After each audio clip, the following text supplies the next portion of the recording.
শৃঙ্খলা পরিস্থিতি নিয়ে আপনারা বিভিন্ন সময়ে আপনারা দেখেছেন যে শৃঙ্খলা পরিস্থিতি নিয়ে আপনারা রিপোর্ট করেছেন।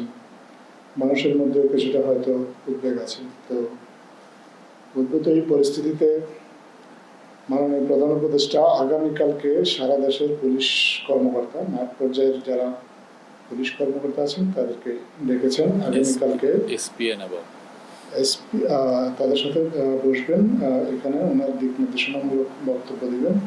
এখানে এসপি পদমর্যাদা এবং তার উপরের যারা আছেন এসপি, বিভিন্ন মেট্রোপলিটন পুলিশের কমিশনার, মেট্রোপলিটন পুলিশ ডিভিশনগুলোর পুলিশের ক্রাইম ডিভিশনের হেড, প্লাস পুলিশের যারা নীতি নির্ধারণী কর্মকর্তা আছেন, আইজিপি, ডিভিশনাল আইজিপি, এই জন্য 127 জন কর্মকর্তা আগামীকাল এই বিশেষ মিটিংয়ে, বিশেষ সভায় প্রধান উপদেষ্টার কার্যালয়ে প্রধান উপদেষ্টার সাথে বৈঠক করবেন, যেখানে প্রধান উপদেষ্টা আইন শৃঙ্খলা বিষয়ে সরকারের যে দিক নির্দেশনা সেগুলো পুলিশ অফিসারদেরকে জানাবেন এবং মাঠ পর্যায়ে তাদের অভিজ্ঞতা শুনবেন।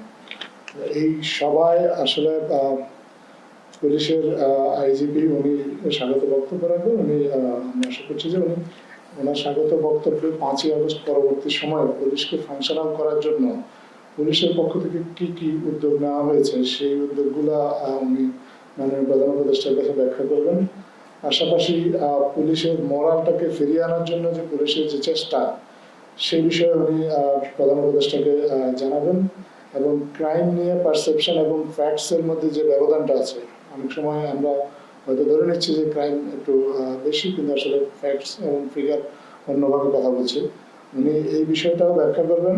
এবং এছাড়া মাননীয় আইজিপি ছাড়াও পুলিশের 6 জন মাঠ পর্যায়ের, অন্তত 6 জন মাঠ পর্যায়ের কর্মকর্তা 6টা ফোকাল পয়েন্টে কথা বলবেন। আপনার পুলিশের লজিস্টিক্স নিয়ে কথা বলবেন, ওনাদের অ্যাকোমোডেশন নিয়ে কথা বলবেন, আপনার ট্যাগ বেসড যে পুলিশিং সেটা নিয়ে কথা বলবেন। পাশাপাশি আপনার শিল্প পুলিশের যে সীমাবদ্ধতা বা শিল্প পুলিশের যে কাজগুলো, শিল্প পুলিশ আপনারা জানেন যে শিল্পাঞ্চলে বেশ কিছু সমস্যা হয়েছিল, এগুলা শিল্প পুলিশ কীভাবে ট্যাকেল করেছেন বা আরও কীভাবে ভালোভাবে ভবিষ্যতে ট্যাকেল করা যায় এই বিষয়ে মাননীয় প্রধান উপদেষ্টার সাথে তাদের কার্যক্রম অবহিত করবেন এবং ওনার দিক নির্দেশনা দেবেন।